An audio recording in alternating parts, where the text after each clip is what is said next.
Hello and welcome to the Villa Park podcast. It's me, Rich, and as you know, Tuesday night is Fans Forum night, and I've got the boys, Martin and George, to join me.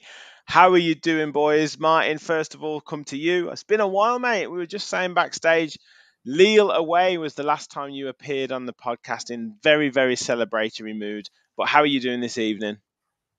I am now fully recovered from my hangovers in Lille, ladies and gentlemen. I would just like to say that I was absolutely out of the world on drink. No, I wasn't. No, I wasn't drinking at all.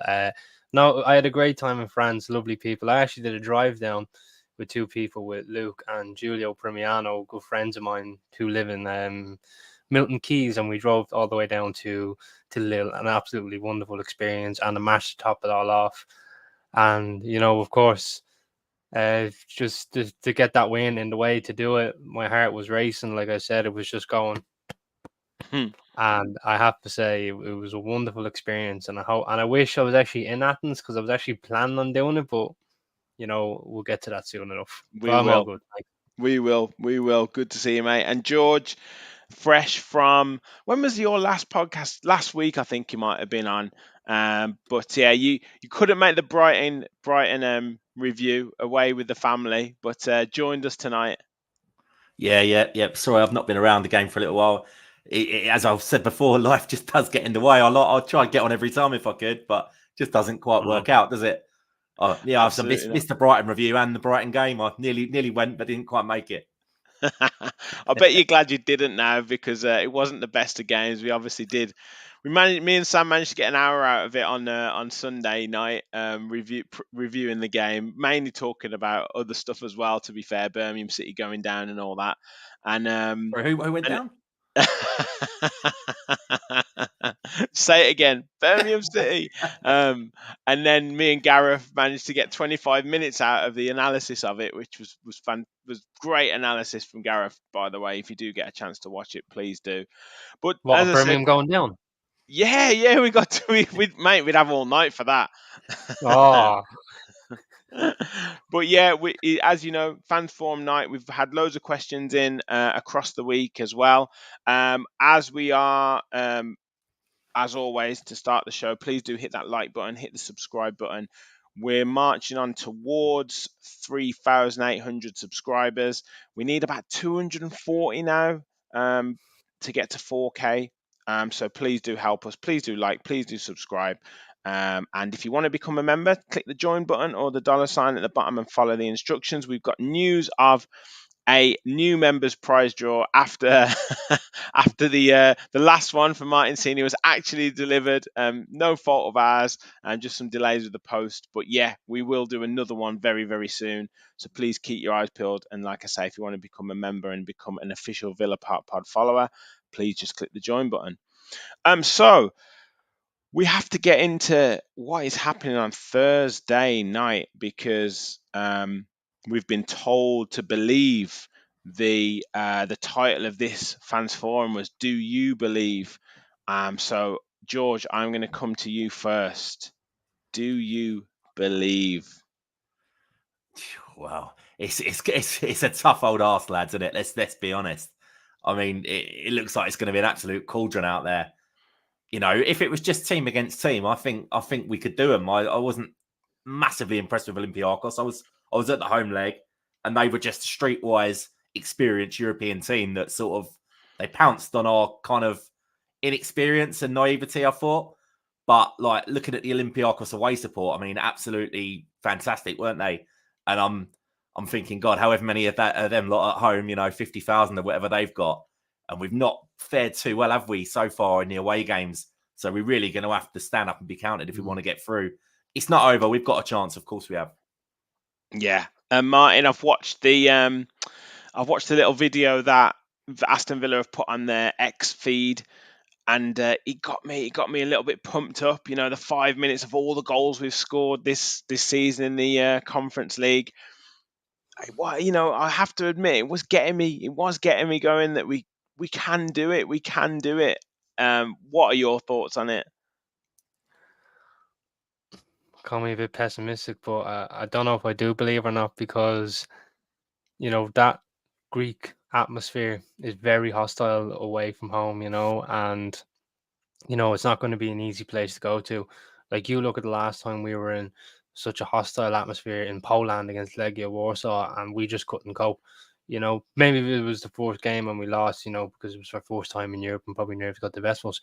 But that being said, that atmosphere was absolutely incredible. They really got behind their team, and I think Olympiacos are going to be the same. The flair is going to be literally in every corner of the pitch, like you name it. Probably every Greek person in that stadium is going to own a flare, and it's just going to be red and white all over the place, and you're going to see fogs and everything. And it's just, if we went into it with 1 goal behind, I would say we'd have a chance. But 2 goals behind and such a hostile Greek atmosphere when it comes to their football, I mean, there's a chance. I'm not saying there's not a chance, but it's going to be very tough. low in my opinion. I'm not in any illusions as to whether it's going to be tough or not. My perspective is early goal, the tactical plan. As Kevin said, if we get the tactics right, forget about the crowd. We can quieten the crowd down. We can do all that. We went to the Emirates and we won 2-0. Who thought we were going to go and beat Arsenal? Hand on heart, did you guys think that we were going to beat Arsenal and put in such a good performance against them? Oh no, I'd have taken a point all day long when it was 0-0 at half time. I absolutely would have taken that. But a team like Arsenal, you'd have to keep them quiet for like the first 20 to 25 minutes in order to frustrate them, because if the moment they start one, the goals will flow.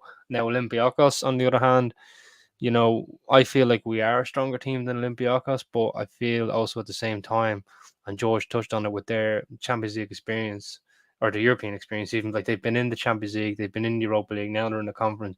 It's just that they've been in European competitions year in, year out, where we haven't been in one for decades nearly. And I think their experience in these type of competitions, regardless whether it's a semi-final or not, that is going to kick in, and it kicked in at Villa Park, and I feel like it will kick in for them at home. But I do hope that Villa can make this some sort of comeback and go to Athens again. So with that being said, I'm not really a believer at this current minute in time. I would rather wait while I'm watching a game and what way the players will play, what way the tactics are going to be. Like you touched on, Rich, I just think that I think it's a big ask, but I don't think it's like a huge mile, what's the word I'm looking for?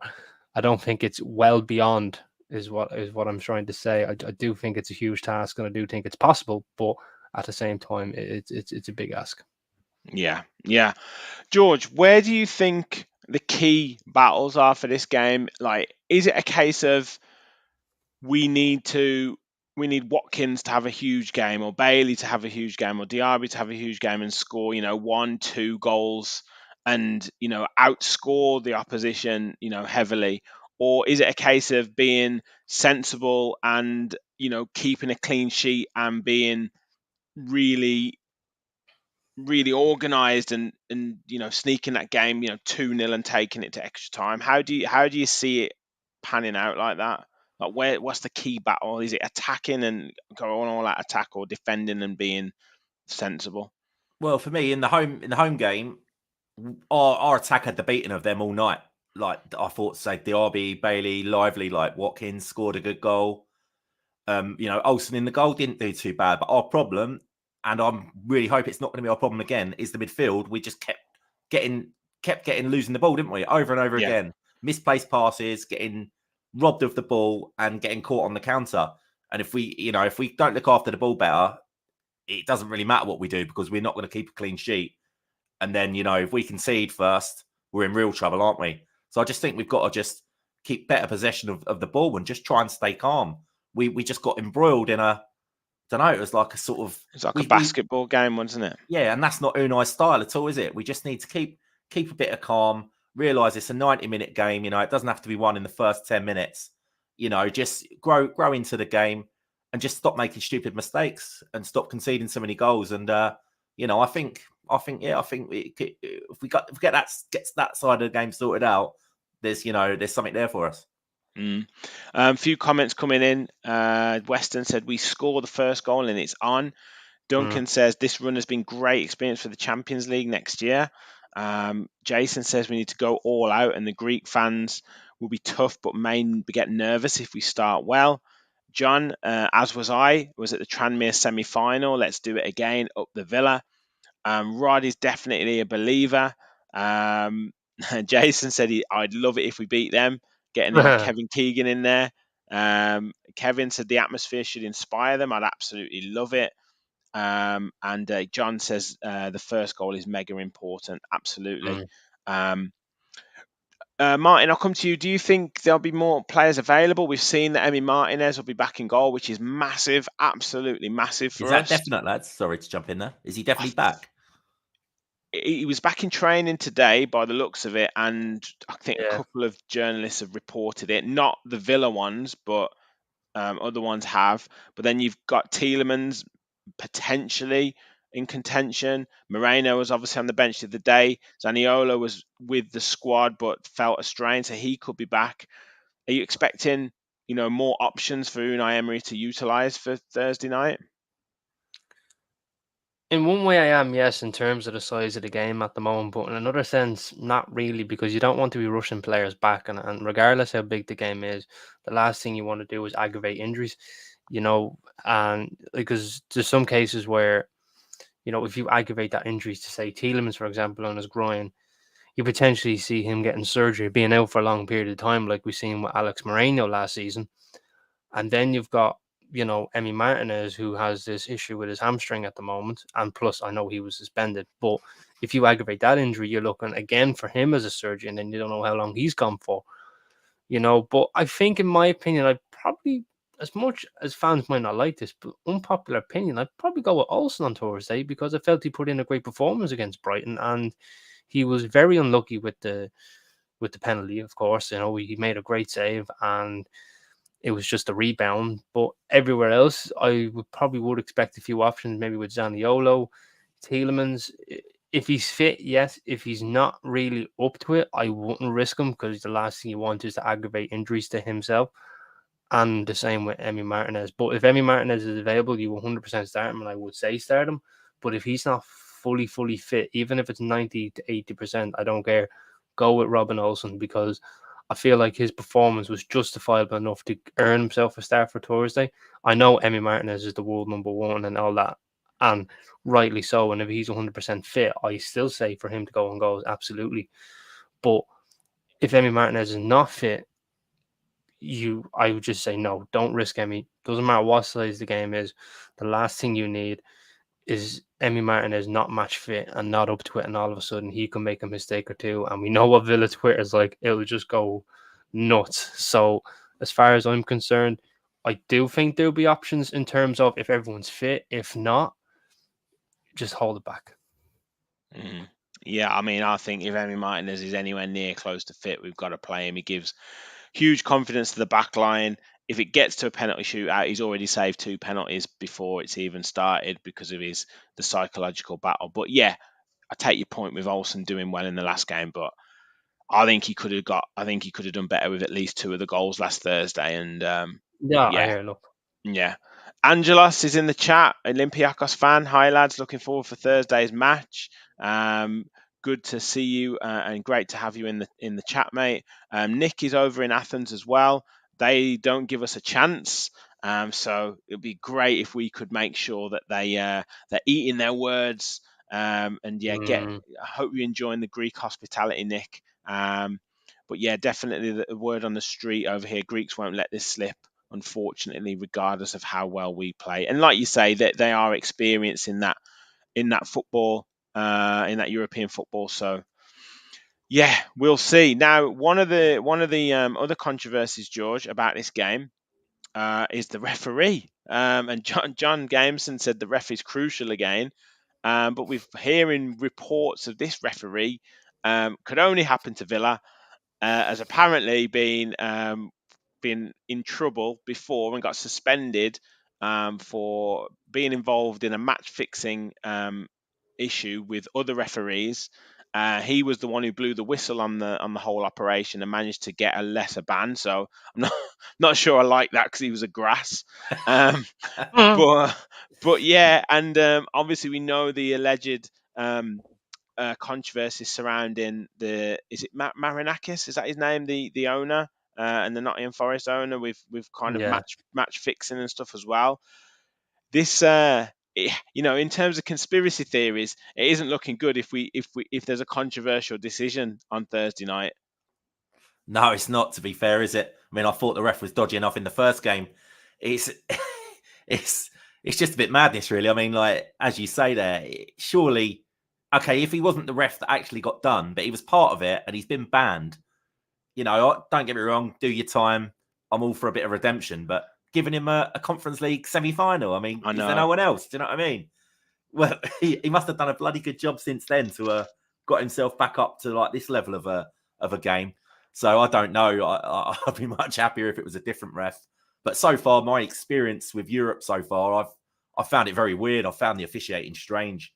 It's like, Definitely in this competition. oh my god, yeah, the amount of yellow cards we saw in Lille, the amount of silly stoppages the other day, like the one when we were halfway through a move, looking really promising, and he pulls the bloody game back just to have a chat with one of the Olympiacos players. Yeah, that It was was dodgy, absolutely that. madness. You're looking at a penalty we could have had. Very. So what was there? Yeah, the penalty they got was contentious, wasn't it? There was a lot of decisions there that were a bit dodged. So we'll have to wait and see. I guess there's nothing we can do about it. No, it's for me. I think Sam made a great point. I think it was Sam the other day saying we're dealing with the third rate. As much as we think there's some good teams in it, we're dealing with the third rate European competition and expecting first Premier referees. And we moan about our Premier League referees enough, but if you're dealing with third rate referees, you're going to get inconsistencies. You're going to get referees that aren't used to the atmosphere. These guys haven't refereed in front of 43,000 supporters at Villa Park very often, and some are going to crumble under the pressure. Some are going to try and run the game. It's very, very. There's been some very strange decisions. A lot of it is the inconsistency of it. And again, I know we talk about it in the Premier League, but this is more like they'll give a foul for a specific specific thing that looks really innocuous, and then just let something go that is just a blatant foul, and just be like, "Oh, get up and carry on." And it's just so strange. And then there's certain things that players will try and go in for one or two tackles, and then they'll just blow them up, or they won't give advantages at certain situations. It's just been really, really, really inconsistent, the refereeing, and I don't think this helps Martin at all with regards to this referee and the potential controversy that he's been involved with. Yes, I think Rachel's mentioned he's refereed other games, absolutely, but at the same point, a semi-final second leg with so much at stake, it's not a good look to have something that could be controversial happen in the game. Absolutely not. And there's two things that boil my blood. One, I'm not going to name because it's a bit of a touchy subject. And two is gambling. I just can't stand gambling. And when you go into match fixing and everything else, and I just sit there and I go, why are you ruining this sport? I don't care if it's the third tier of a European competition, second tier, Champions League, Premier League, whatever league it is. Match fixing to me is, please excuse me, friend, a scum's game, because I cannot stand someone trying to fix a game, and a good fan who may go to watch that game with a child or everything else and start seeing referees make decisions to benefit another team or to benefit a team that's not even playing in the game. Like, say for example, it's a relegation game and the ref give a penalty for that team to survive and that other team gets relegated. To me, it just boils my blood. I just cannot stand it one bit, because gambling is such a mug's game. It is, because you're constantly chasing losses. There's been loads of stories that have happened. Paul Merson, for example, how he struggled with gambling and how it nearly destroyed his family, his marriage. And that's what it does. But then you're going into match fixing and you're basically, it's not just a decision that affects that game. It can be a decision that affects the whole entire season. It affects the whole entire table. Like, I'm not going to say any Premier League club, but let's just say, for example, I'm going to use Forest as the example because of the owner that it is, with his allegations before. But let's say, just for example, Forest survived this season. But then let's say we found out that there's been match fixing going on, which has already been alleged with Chris Wood actually at this minute because of his 3 chances that he missed against Man City. That's just because he's terrible. Right? But in fairness, Rich, where was he? Yeah. No, but yeah. if he was about that's 12 just 'cause yards he's a out poor and he player. missed them, if he was about 12 yards out and he missed them, He's right, he's fair done that enough. many He's had a it time there. before. Yeah. But from that position, it doesn't matter what level you are of a Premier League striker, you have to finish them. And Yeah. there's this little slight thing of like he was trying to benefit Burnley and whatever. But like match fixing to me is just, it should not stand. And I think if there's been a game that's been match fixed, the game should be replayed. Regardless of whether No, I agree. I agree. like, Like I regardless say, of whether some people think that, oh, because you're a Villa fan, you're only saying that to try and get the semi-final replayed. No, look at all the other games that may have been match fixed to your club or different clubs, and then the federations of these bodies in football don't do anything about that game after it's been match fixed. Why not replay it? It should be deemed null and void because of a match fixing issue. Yeah, And it's just, absolutely. I just think it's opening up a can of worms that probably doesn't need to be opened up. That's the point. I think yeah. there's match fixing stuff's very, very, very difficult to prove. And this guy, he actually said that this happened. I can't remember what. I don't know what this situation was in it, but I just know that he was involved in real controversy with it. And it just, like I said, I think it opens up too many cans of worms, George, with regards to if there's a controversial decision, if there's a penalty that potentially should go Villa's way, if there's a penalty that's soft and it goes to Olympiacos, or even vice versa. If Villa end up 3-0 up and then Olympiacos get a penalty in the last minute or something, and it doesn't get given or something like that, it's opening up way too many cans of worms for me. Yeah, definitely. Yeah, it's not going to be pretty, is it, if something like that happens? There's certainly a lot of fans moaning if that was to occur. But we've got it's a semi-final of a European competition. We've got to look past this now, haven't we? And think about what could be at the end if we was to pull off a bit of a miracle. Exactly. So just to finish up on the game, Jason is very, very positive. He's posted this a few times. He believes, he is a true believer. He's saying 4-1. Guys, get your comments in the chat on what you think the score is going to be. Nick and Weston, I think, believe it's going to be 2-1 to Villa, but obviously that isn't going to be enough, unfortunately. Who else are we looking at? And he says, hold me to that score. George, what do you think? I think from both of your reactions, you're kind of very cagey as to whether we're going to do it. What do you think we'll win the game? That's one of the main points.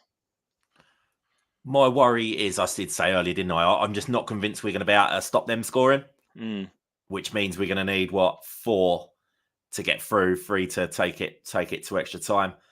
I think we could score. I don't know. I'm torn on this, Rich. I don't know if we're going to do it or not, mate. I think, Martin, I think you're right. What you said. I think that crowd is just going to be. It's going to be a bit much for us. Like, we're inexperienced, like we said before, and we're not in. They're tired. They're out of form. It's all looking little bit glum. We've had a bad week, haven't we? And I don't know. I just can't quite see us pulling this off. But obviously, I really, really want us to. What do you think? Yeah, then? no, I'd love it. What would you say for the score? What would you say? If you want to score, go on then. I'll go for us to win it 2-1. But yeah, the old heroic quite enough. I don't want to say heroic. This. 2-1 brings it to extra time, I think. No, 2-1 brings it to extra time. No, we're 2 down. No, we're 2 down. Oh, so no, that'll you be still 5-4. Sorry, apologies. Michael says 3-0 Villa, so he's very confident. Carly says 3-1. So does that mean extra time if it's 3-1? That's extra time, yeah, that's the extra time. Do we win on penalties? Carly, do we win on penalties? John is extremely confident. Go on, John. I wish I was like that. That would be historic. 7-0 Villa. Sorry, John lads, Game. just for translation for John, right? Because he's from Dublin, because he set up the Dubs. John, I'm just gonna say this: will you get up out of that, you bleeding knee, get you? Jeez. John Gameson says 3-1 to Villa and we win on penalties. Deco says 2-1 and then we win it in 2-0. Sorry, we win it in extra time. Rhino Skin 180 says 3-0 Villa. Gary says the incentive is there now after the disrespect. Like they think they've already won it. Angelos is very, very confident for Olympiacos. He thinks we're delusional for saying 3-0 for Villa. So we'll have to wait and see. Carly says yes, we will win on penalties. And he says 2-1 for the score. Is that 2-1 Olympiacos? I mean, we've got to respect them. They played very well. They've got a striker who knows how to score goals. Definitely got a hat trick. I really liked a couple of their players. Is it Chiquinho? And obviously Pedence as well. So yeah, they've got some very, very dangerous players. Very dangerous players. Martin, your thoughts on the score? 1-1. 1-1. So a bit more of a disappointing. I think we'll I go guess 1-0 then it'd be up, comfortable for Olympiacos then. I think we're gonna go 1-0 up, and I think we're gonna be chasing the game, and then for some reason I don't know what it is, but we're gonna get caught, and then they'll just sit back. See it out. Yeah. Yeah. Paul says I've been told it will be 4-1 to Villa. So yeah. It's the ref, isn't it? It's way up. Oh, okay. I love it. I think we're gonna do it. I think we're gonna win. I think we're gonna win 3-1, and then I think we'll win on penalties. I think it's going to be another dramatic night. Are you not concerned though after Brighton? That performance really worried me, and it just looked like we've got nothing left. That's how it felt to me. We'd still be playing that game now, and we barely had a chance. Yeah, we didn't. I think it was a bad performance. It was a tired performance, but I think that they'll. Sometimes you need something like that to wake you up and to push you. And I think if they can really just give it one last massive push for Thursday and Monday, it's a couple more weeks, isn't it? And they're going to be on holiday. That's what I'd be saying if I was a manager. Yeah. You're talking about getting to a final and then confirming your qualification for the Champions League and a last home game to win against Liverpool. I think just one massive push with that, and I think they'll do it. And then you can do what you want against Crystal Palace. You can lose 5-0 for all I care. Who cares? We've done it. We can rest players. They can have a full 2.5 weeks rest before the final. I really do think that they'll learn from that game from Sunday and think, you know what, we can't have that again. And even if it is more of a tactical battle, I think we've obviously know what to expect. We know what Olympiacos can throw at us, and as you said, George, going forwards, we caused them loads of problems. We just looked way too open in the midfield. So if we can shore that up a little bit, then we know that our players can cause them problems going forward. And if we've got maybe Tielemans, if we've definitely got Martinez back in goal, if we've got Moreno to come off the bench, we've got Zaniolo to utilise as more of an option, then I think we can cause them some real problems. I think if there's no Tielemans, he's got to change that midfield up. It's just a quick one, just from John. I'm being told to cop on. Right, John, just for you, it's going to be 7-0 Villa. Just for you, mate. Nice. Colin says Watkins hat trick. That would be phenomenal. That would be absolutely phenomenal. So let's move on. So we've got a mixed bag, and we've got a mixed bag in the chat about Thursday. It's going to be a huge game. As long as they can look at themselves and say that they've left it all on the pitch for that game, then it's fine. Don't leave anything in the dressing room. Leave it all out on the pitch, because you're not going to get many opportunities to get to a final. So let's really push it. Make sure you hit the like button and do hit the subscribe button if you're new to the channel. Over almost 100 watching now, which is brilliant. We're getting close to 50 likes, so if we can hit 50 and then move on to 60, that would be great on tonight's stream. That would be amazing. So please do hit the like button if you haven't already. Now Morgan Rogers was talked about today in a report on various Twitter accounts that he might make a late push for the England squad, Martin. I know you're not an England supporter, but 21 years of age, he's in great form. One or two question marks over certain players within the England setup. There's a 26-man squad now. Do you think that he could be catching the eye of Gareth Southgate? Yes, he's been through the under-21s. What are your thoughts? Would you be thinking about him for England if you were in charge, or as a neutral? I wonder what gave it away that I'm not an English supporter. I'm just trying to think here. No. Look, I think Morgan Rogers deserves to be in contention. As a Villa fan, I think he absolutely deserves a mention. But this is Southgate. Now, again, I'm going to literate this. This is Southgate, right? So you know who's on that plane, you know who's not. So I'll tell you who's on that plane. Jordan Henderson, Marcus Rashford. Probably Raheem Sterling's probably still going to be on that plane, right? So where is Morgan Rogers going to sit, right? Because he's probably still going to call up Calvin Phillips as well. Yeah.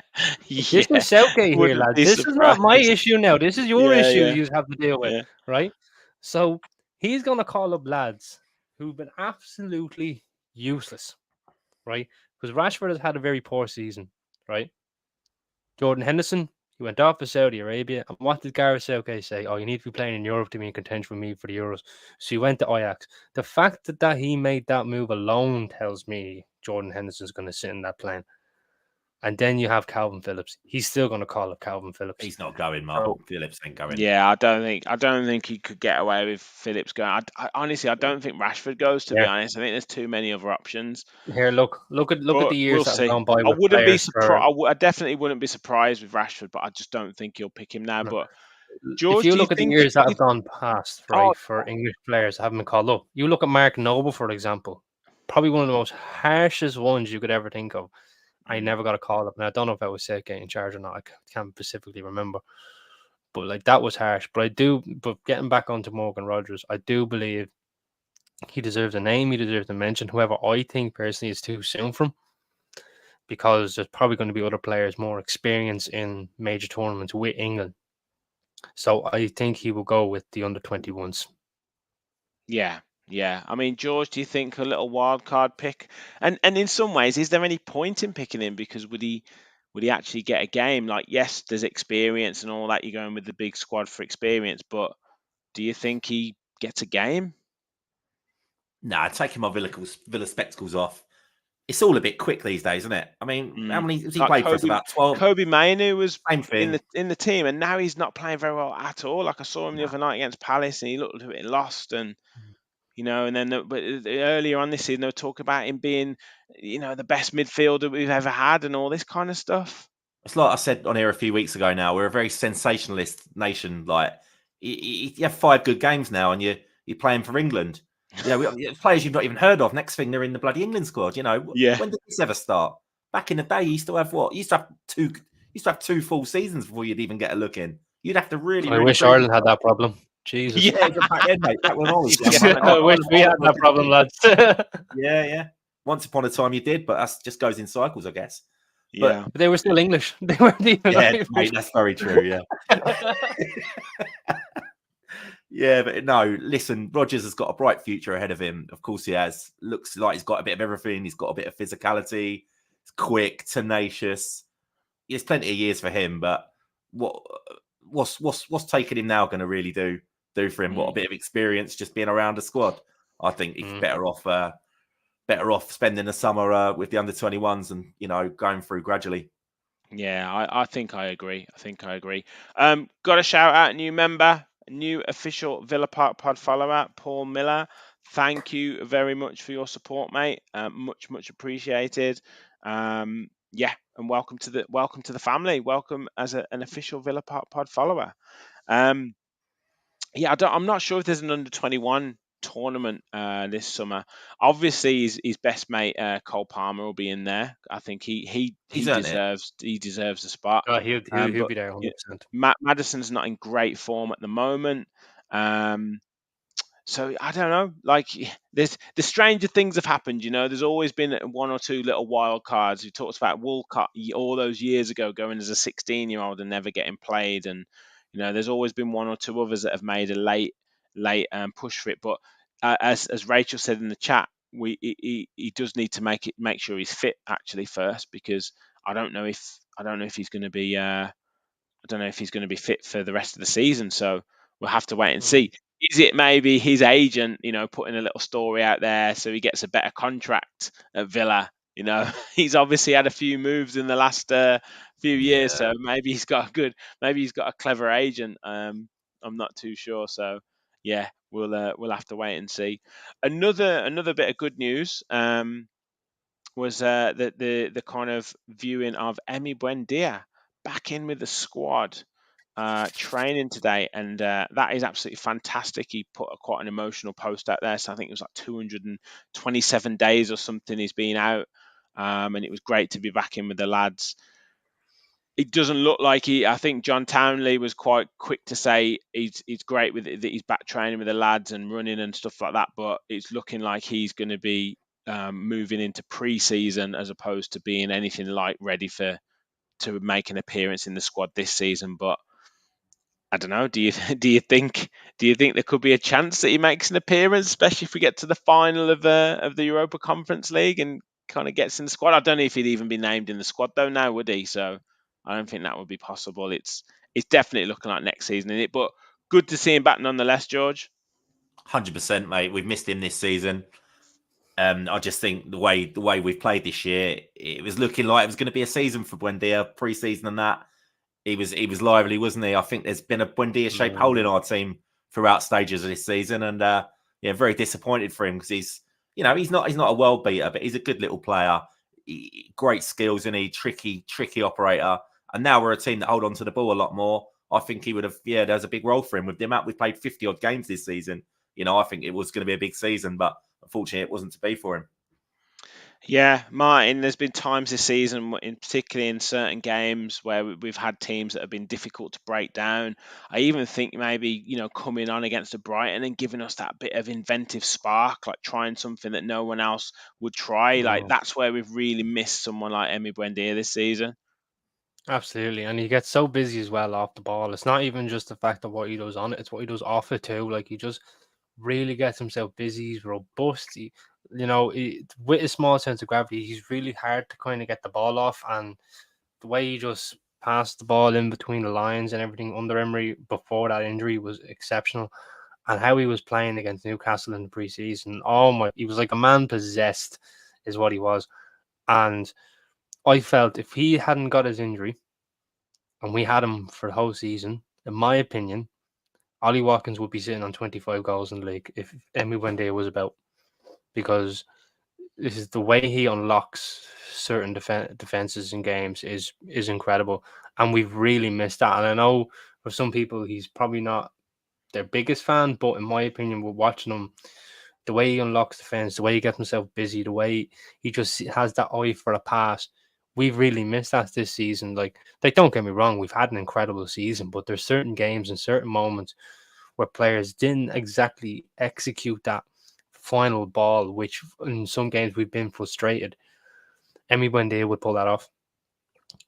And I feel like if he wasn't injured, we would be, I'm not saying we'd have the Champions League wrapped up by now or whatever, but we'd definitely be, in a lot more of a comfortable position. We would be saying, right, the team side as a whole, we would have the squad depth to move things everywhere. Strongest squad with him, wouldn't we, for sure? Yeah, it's options. Yeah. It's all about options. Yeah, like, it's the options is very dire at this minute. Like, so if himself, Kamara, Ramsey's been wrote off this season completely.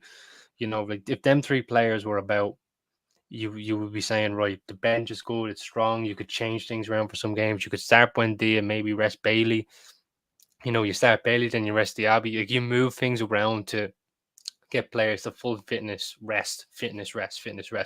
So, like, I feel like we've really missed him because of that, because we've relied so heavily on Bailey. We've relied so heavily on Diaby, Tielemans, McGinn, Louise, and Watkins, where they haven't really had that much rest when you really think about it because of the injuries that we've had. So hence why the tiredness has kicked in. They haven't had the rest periods where they can get it. They've had to play the games. Yeah, definitely. Scotty's seen a few of the players. He said he's seen Buendia. He's not fit. Obviously, got a bit of weight to tone up. And also he'd mentioned that he'd seen pictures, or had seen Martinez with his kids, or like at the training ground. So yeah, could well be fit for Thursday. So yeah, good spy work, Scotty. Good spy work. Right, let's get into the questions from some of the viewers. Obviously, we put tweets out and we put messages out and asked for your questions to come in. First one I wanted to go into, we talk about like Champions League push and, would we be closer with these players? We obviously in a situation, boys, where we need essentially 1 or 2 points is it from the next 2 games, or well, one win definitely gets it in the next 2 games, or we're relying on Tottenham to drop points in one of the next 3, one of them being Man City. A few Villa fans are saying that they don't see us necessarily getting a point at the moment with the likes of Liverpool and the way that they demolished Tottenham and the form that Crystal Palace are in. But George, question from Matt C said, would you accept 1 point from our final 2 games? He, as in Matt, is dubious we will get that, so we'll definitely take it. What about you? Oh, honestly, this is doing my head in, this Champions League push. Just get over the fucking line, lads, honestly. I'm thinking about it all the time, like all day, every day. It's just driving me mad. I just want to be there. Like when we lost on Sunday, I thought, oh my God, that's going to be another week now. We're desperately waiting for City to put Tottenham away, aren't we?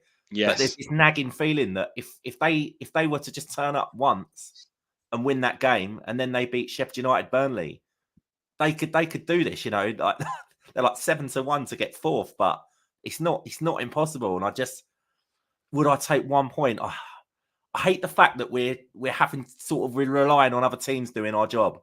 I want to just get a win myself and just say, look, we've done it. Yeah. Villa done it. We didn't rely on Tottenham getting beat. We didn't rely on City and Arsenal and Chelsea all to smash Spurs. So no, I think my answer would be no. I want to win in one of them. Yeah, me too. I think, as I say, Martin, you've got 2 games to define the season, to really, really define the season. Tomorrow, Thursday night and Monday night, and if you can just one final push, summon whatever you can from wherever it is, and get it done yourself. That's the better thing, isn't it? Yeah, fair enough. Man City will probably beat Tottenham, but you just don't want to be relying on that, do you? You want to get that win against Liverpool in front of the Villa fans, under the lights, and all that, and all those cliches, and just get it done. Because how special would it be to do it against Liverpool? Oh, it'd be unbelievable, and just silence the Scouse fans and Villa Park and everything else, and of course we can probably give him the 2 fingers to Steven Gerrard as well. It all just fall into place perfectly for me, if you ask me, honestly. But I would love if we beat Liverpool and secure Champions League. Honestly, I would. And I agree with George what he's saying. I would 100% rather get the job done ourselves rather than relying on the 2 bottom teams in the league, and of course Manchester City. I have a feeling if the lads, regardless of Thursday, I have a funny feeling the lads will really turn up on Monday night, because they've got a good rest period now between Thursday and Monday. That's a very good rest period, in my opinion. And I think that they will absolutely turn it up under the lights, fans getting behind their back, wanting that Champions League place. And I think definitely 100%, if they, doesn't matter what score it is, if they 100% get it over the line and do it in Villa Park, the place would be rocking. It'd be rocking. Yeah. Is there that little doubt in your minds, lads, that just there's been about 4 games this season that were really, really important, and we've just not been able to do it. Like when we played Sheffield United, we could have gone top, couldn't we? Sort of fluffed our lines. Obviously, the Olympiacos game the other night, first semi-final in 41 years or whatever it was, 42 years, in front of Villa Park. Fluffed our lines again, lost that one. There's another one slipping. Obviously, that's the Tottenham and the Man United games. Yeah, We had yeah, a chance to get rid of yeah. Spurs, chance to get rid of Man United, fluffed the lines on both of them. It just, have we got the bollocks when it comes to that big one? Oh, of course, I know that. I'm talking purely about us here. Yeah. When it's in our own hands to do the job and get over the line, can we do it? I think so, because I think, like, I'm turning to Kev here, but I think we've had situations where we've been under pressure this season that, you know, you could talk about the Sheffield United, you could talk about those other games where we fluffed our lines, but you can also point to Arsenal away where we got the win. Sure, yeah. Talk about Man City at home where we beat them. You can talk about Brentford away where we were 1-0 down and we got the win in the last minute. You could talk about even the Sheffield United game where we scored right at the death to rescue a point, or Bournemouth away where we, you know, rescued a point right at the end, or Luton away where we got the win.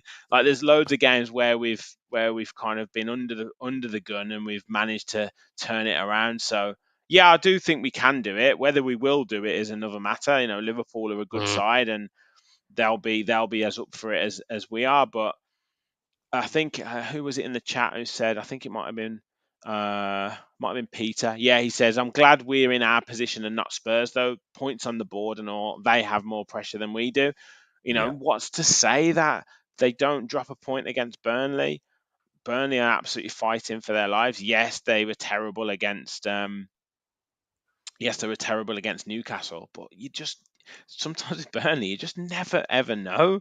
You talk about two managers as well that have a way of playing that they don't fall away from. So it could be that Burnley operate and they get 2 or 3 goals. Who knows?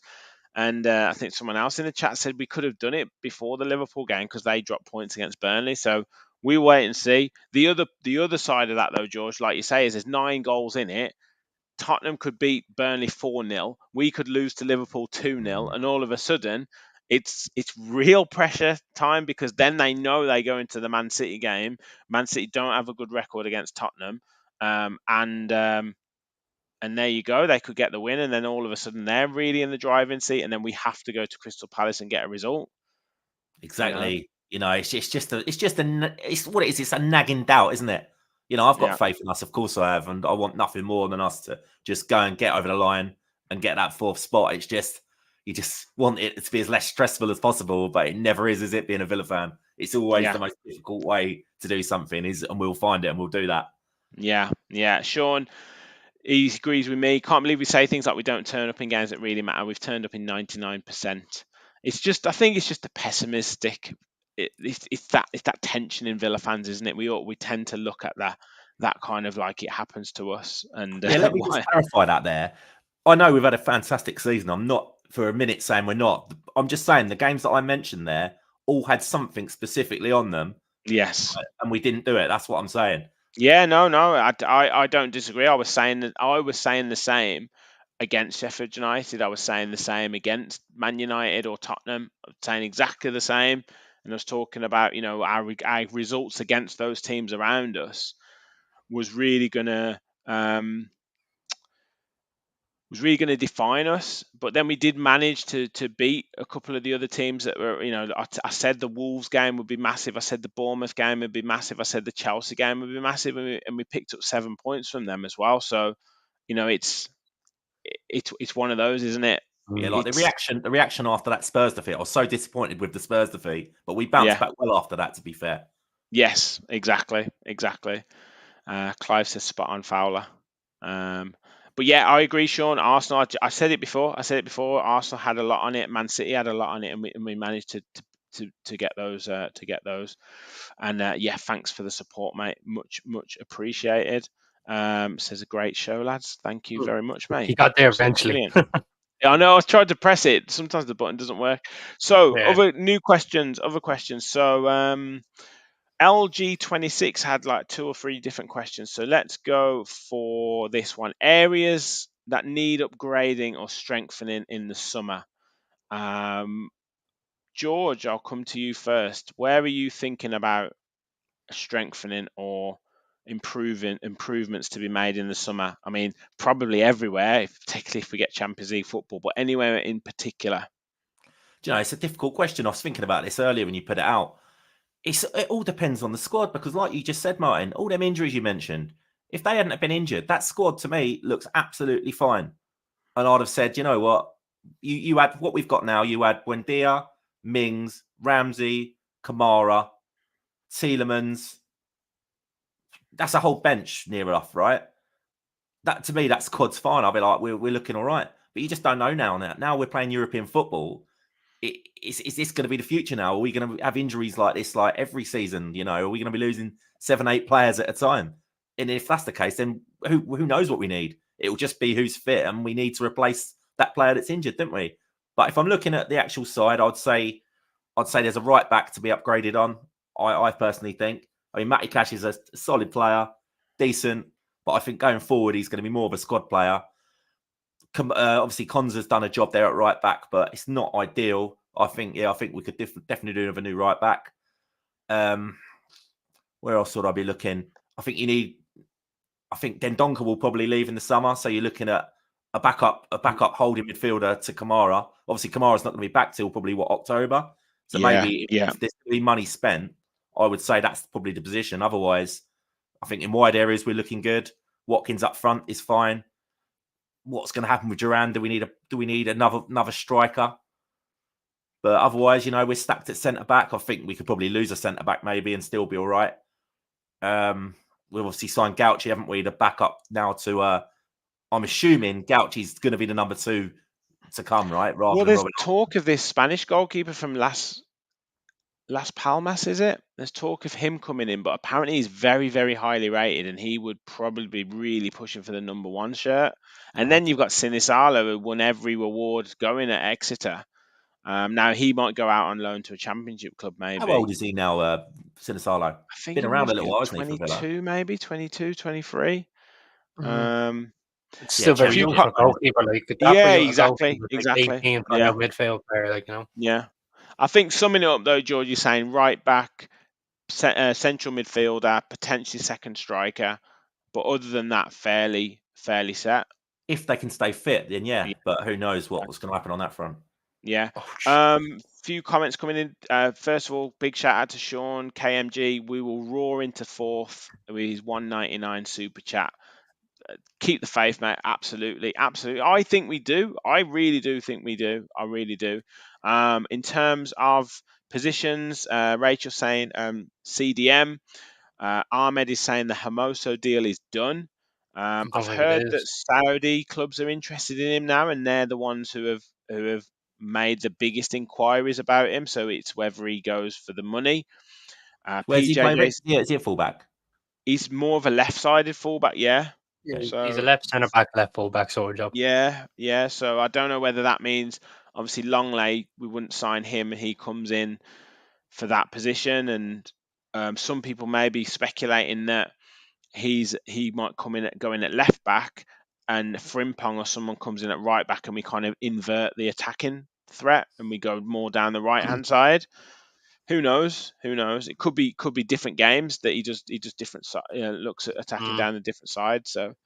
PJJ says right back. Peter says right back as well.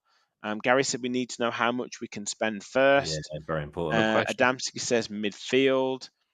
Aaron says midfield needs to be strengthened. What worries me is the financial fair play regulations. Steve's saying a top-notch central defensive midfielder. Steve 24/7 says a second striker. Paul saying Longley is not good enough. Aaron says right back, CDM, left winger, and a backup striker. So quite a few there. Sean says totally agree regarding Kashi. Great squad player, but can be improved on. Scotty says pacey, strong, athletic midfielder and a left winger. Gary said ideal transfer window: Hermoso, Wan-Bissaka, Buena, and a DM. That's the one we've meant to be really interested in as well, isn't it? That player from Villarreal. Is it Buena from Villarreal? Yeah, Buena from Villarreal. Yeah. Was Unai his manager before? Yeah, Yeah. I think so. Yeah. Peaky Villain said right back, left wing, and central midfielder. They're all saying about the left winger, but is that not going to be Rodgers? Or are we thinking of Rodgers more centrally? Or I think we're fine for left wing, personally, myself. yeah, I was Like, Morgan thinking Rodgers that. has been doing a great job. Him and Yeah. Jacob Ramsey, like, I think them two will be fine. Yeah. Duncan says right back, left wing, and possibly CDM. Ahmed saying Williams. Goncalves, a few people saying as well. I mean, those rumours have been around for ages, haven't they? I don't say that, Gary. I'm not reading that out. I'm absolutely not reading that out about Watkins. Deco says an absolute destroyer. And Kevin said, heard we're really going in for Fofana. Martin, what about yourself? Where are you agreeing with George in terms of the positions or any others? I personally think if we could do another midfielder, another a smash and grab type of midfielder, a bit like Kamara that do the dirty work, and of course it works well in the ball. I think someone like Palhinha from Fulham would be a realistic target. Yeah, If you I were mentioned to, him the other day. Yeah. like I think if you were to, you'd have to sell somebody, and I think unfortunately, I think everyone's probably looking at Douglas Luiz at this minute as probably the favourite to leave Villa. If he was to leave, I would go for Palhinha. I think he'd be an unbelievable replacement. I think that him and Kamara would work really well. Imagine having two, really strong centre midfielders and just willing to just break up the play when we don't have the ball, and as well as very good on the ball. Because Palhinha is very good on the ball. He's probably underrated with that because of what he does off it, and I think he would be a great shout in my opinion. And I think him and Kamara would be a great partnership. It would allow the front four in front of them to just have that freedom, and while they just sit back and protect the back four. I quite like that one, mate. Yeah, Palhinha, I like him. Paul makes a good point. Costa Nedeljkovic is our new right back. So we've got him to come in. Ethan saying Eze. I mean, loads of clubs will be interested in him. There's obviously Eze and 60 Olise has million. been the two names being thrown about at this minute. Yeah. Olise to Newcastle, apparently. That's the rumour. He's bloody good. He is, Elise, man. Yeah. What a good game he had last night or Monday night. Yeah, he just looks a touch of class, doesn't he? Peaky Villain said Hermoso, Williams, Baena, and Frimpong. That would be a hell of a window. That would be amazing. Is Frimpong ever really going to leave Leverkusen after he's about to win everything? No chance. I know. Yeah, but Leverkusen always sell one big player in the summer, though, George. That's their motto. They generally do sell one big player. Forget it. If he comes, mate, I'll be massively shocked. I don't Angela think says, go on, sorry, Martin. I don't see it happening. I don't see Frimpong to Villa happening. I think if anyone's going to come in, it's Man City for him. Because if you look at Kyle Walker, he's aging. So, Yeah. Man City come calling. That's it, really. Angelos, many good midfielders if you have a good scouting team and not sitting on the couch waiting for a manager's call to suggest a player. Well, thankfully we've got Monchi, so he will be looking at players, and we've already seen that we managed to get players for good prices, and Emery likes the young player who's got first team experience. And he can mould them and turn them into something. He definitely likes that type of player. A player I wish we'd have signed in January, that Adam Wharton from Crystal Palace. What a player he is. I don't know if you've seen him. He is absolutely phenomenal player. If we talk about a late push for the England squad, if Kobe Minu got in the England team the other day, Wharton needs to get in the team straight away. He is phenomenal. Like, he's just come in. But this is Gareth Southgate, Rich. If he doesn't play for a big six club, he's not picking him. Yeah. What about that lad Everton, that Branthwaite? He's English, right? Yeah. He's been talked about for England. For England, doesn't he? Because the central defence is the weakest part for England for me at the minute. Yeah, he's got a shout, but it's just obviously he likes to put them in. He likes to put you in the squad. He doesn't play you in the first time you're in the squad, and then the next time you're in the squad, he'll then give you game time. So I don't see him. I don't see him. Late? I think it's too late. Yeah, maybe the next tournament. Too late. Yeah. So yeah, I think we're all in agreement. Definitely strong midfielder, maybe even two, depending on injuries. Right back, or full back, definitely. Obviously, we've got Nedeljkovic coming in, and then maybe second striker, kind of backup striker, and yeah, like I say, in terms of injuries dependent, we could be in a good spot really. Mm. He also asked if a big, and then we've had this question tonight as well. If a big offer came in for Louise, should we keep or cash in and reinvest the money? And then a kind of extension to that, if any, what player should we move on? So the Louise question first, and then who else would you potentially move on? Martin, I'll come to you first on this one. I would cash in on Louise. I would, in terms of the financial fair play, with some people like worrying about that. Exhibit A, George Fowler. Um, I think that it would be wise to probably sell him on, so that there would be less worry on the financial fair play issue, and that that we can just reinvest in the squad that way. In terms of cashing in on anyone else, I have a funny feeling I can see Dina leaving just with them wages. I sound like George now all of a sudden with the wages. Paul said I knew you'd that. come around to me in the end, mate. Rumors that Yeah, Dean's going finally back to coming around, Brentford. George. But I think that you could probably see him go. I think who Carlos, else? maybe. Carlos? No, I think there's one more season in him, in my opinion. Coutinho. Yeah, Gary I said think will be. Coutinho. Yeah. There you go. What's Good he got timing. left on his deal, Coutinho? I wonder, because I think he's got like a year left coming up. I think he's got a year coming up. We're going to end up So I paying him think off. You know this.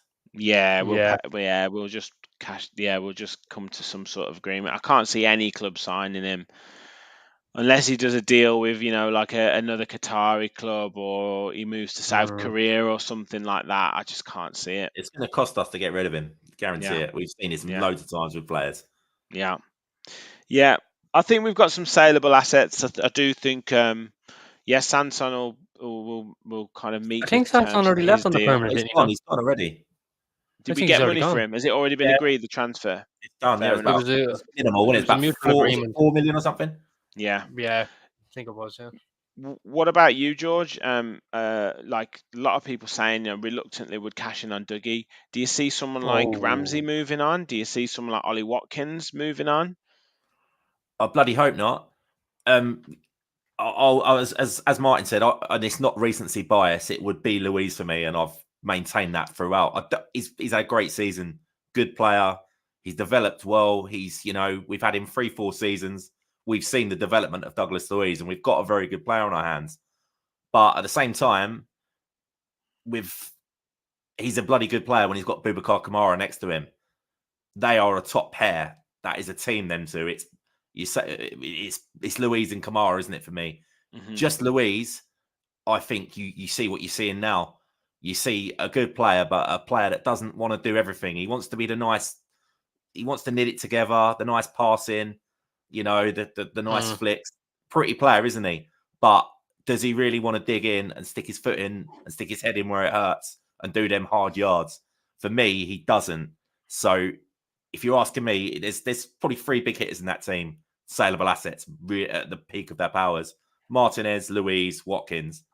And I don't want to lose the other 2. So, yeah, if the big money was to come in for Louise, I would be taking it, because I think we could replace Louise for probably half the price that we, say we sold him for 80. I think it would take 40, 50 million to replace someone of similar quality myself.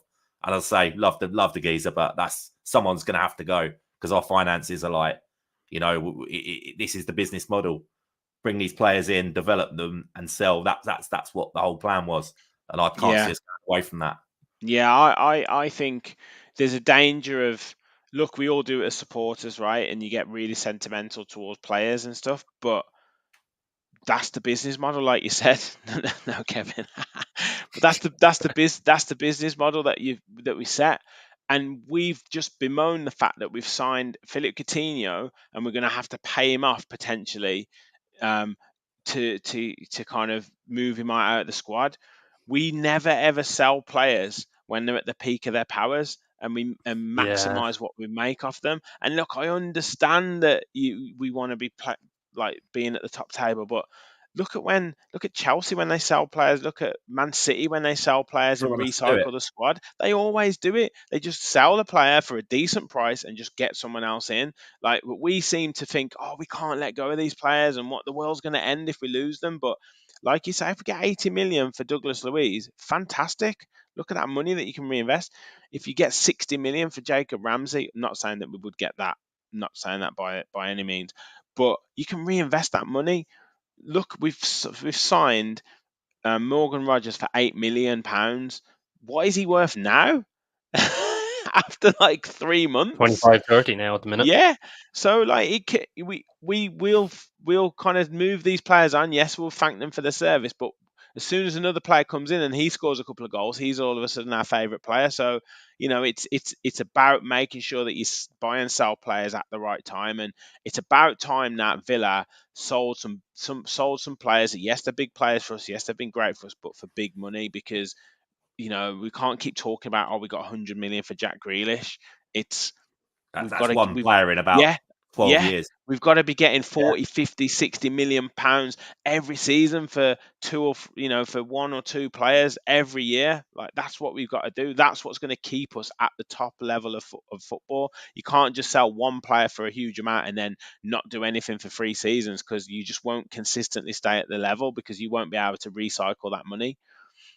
So yeah, I agree. I think if we had to sell one of them, probably Luiz. I do think probably Diego Carlos is potentially available for Yeah. transfer. I think Luca Dean will be available for transfer. I think, like you said, the likes of Dendoncker and one or two others would be available. So yeah, I think we could quite conceivably see upwards of 100 million coming into the club this season, and then that means that we might be able to spend, we might spend less than that. We might have a net spend of, we might have a profit of maybe 30, 40 million if we can get rid of, if we can sell one of the big guns. But I do think we'll bring in some decent names as well. We shall see. We shall see, boys. I don't think there's too much else to cover. I know Wayne asked a question around the stadium and the stadium updates. I know there's been a lot of talk from Chris Heck about kind of increasing different corporate areas, that kind of stuff. I mean, do you see anything in terms of stadium expansion, ground improvements, anything like that, George, at the moment? I know he's talked about putting more corporate seating in, but is that going to be filling in the corners? I mean, what do you think it looks like? Yeah, well, obviously the North Stand talk got shelved for for various reasons. I do understand them reasons, but it's a shame. I sit in there, and when I saw them plans for the North Stand, that was proper exciting, wasn't it? You're thinking, wow, that's going to completely like regenerate Villa Park. But if they're not going to do it, maybe in the future it's still a chance, but at the moment it's not viable. As for I've seen Heck come out about saying he wants all these corporate seats or corporate opportunities or whatever he called them. I'm still not convinced this guy doesn't realise he's not in London yet, and I can see this being a bit of a problem trying to sell these seats. But yeah, it's got to be the corners, hasn't it? There's space there. What did he say? He wanted another 1,500, 2,000 seats. Yeah. I guess it depends on, because that would be the premium seats would be in prime viewing, which is essentially the middle section of one of the Trinity, or you're probably not going to do it in the Doug Ellis. So then you're potentially going to move people who have those seats into the corners. What this is aimed at? Kevin said he said 3,000 seats. So I don't think they're aimed at Villa fans, these tickets. These are going to be the day trippers who want to watch Man City, who want to watch Man United. They're for these, the Viagogo buyers and things like that. But then if it's money for the club, he's got to do what he's got to do to keep us and get our commercial profile up, isn't he? Yeah. He'll have to take them. They'll have to go to like a guided tour of Birmingham and go to a few nice restaurants and bars in Birmingham, and then get them busted in from Birmingham to Aston, and then quickly bust out, because there isn't going to be a lot in Aston, unfortunately, for them to view. So it'll be interesting. It'll be interesting. Peter saying a new 60k seater stadium. When as soon as you put your name out to that you get in a 60k seater stadium, you end up getting relegated. So maybe we just keep Awkward. quiet on the new stadium. On the rise again. Yeah. Ahmed saying, do we think Villa can do a Dortmund in the Champions I League? repeat, Get there? on the rise again. Yeah, we'll look. I don't know. Like I think we've got to get to the Champions League first. I think that's what you would say, George, wouldn't you? Yeah, of course it is. Yeah, you just don't run before you can walk and all that. I've got that the right way around, haven't I? Saying that Yes, back to myself, yeah. you have, mate. You haven't had too many pints yet. Oh, mate, no, literally just the one for me tonight. Yeah, just get over the line first. You know, we've been talking about Champions League all season, and we don't want to get egg on our face, do we, when it all goes wrong in a couple of weeks?